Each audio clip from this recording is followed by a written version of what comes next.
ஆடி வெள்ளி இன்று வளர்பிறை அஷ்டமி. குபேரபீடத்தில் சொர்ண ஆகர்ஷ்ண பைரவர் சொர்ணாதேவி அம்மையாருடன் அமர்ந்திருக்கின்ற காட்சி.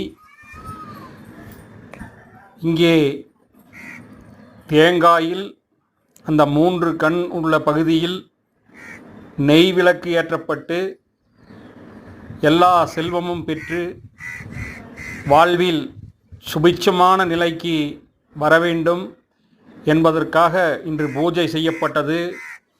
குபேரபீடத்தினுடைய